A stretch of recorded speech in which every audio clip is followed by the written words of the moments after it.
si vous voulez lâcher prise, il faudrait un ennemi de votre liste, c'est la peur.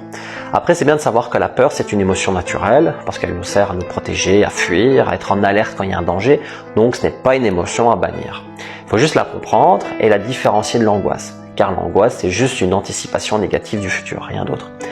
Je vais vous donner un exemple sur la peur et sur le lâcher prise en même temps. Une personne qui a eu sans arrêt des échecs amoureux, comment peut-elle lâcher prise alors qu'elle a toujours eu des déceptions? Ce qui se passe, c'est que ces déceptions elles vont se transformer du coup en peur de l'abandon, en peur de faire confiance à nouveau, et du coup, le risque, c'est de souffrir encore.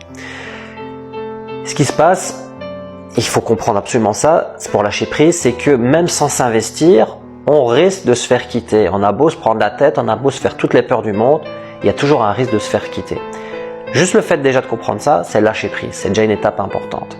Puis vous l'aurez déjà remarqué, c'est que lorsqu'on a peur, tout notre être, il est déjà paralysé. Et en réalité, il n'y a qu'une seule partie au fond de nous qui a peur et qui prend le pouvoir, c'est l'enfant en nous qui panique, c'est notre enfant intérieur. Et du coup, pour surmonter ces peurs, il faut aller à l'écoute de sa fragilité, pour prendre soin de cette partie de nous qui n'a pas été entendue, cet enfant intérieur qui a envie d'exprimer toutes ses faiblesses. Il est donc important, vous l'aurez compris, c'est de comprendre d'où viennent ces peurs, de se poser les bonnes questions tout simplement. Et une fois que vous avez identifié ces peurs, ça va vous permettre de travailler là-dessus, de comprendre le pourquoi du comment. C'est la base de tout travail. Et quand vous avez peur, il est important surtout, c'est de mieux respirer pour faire ressortir la peur de son corps. Comment?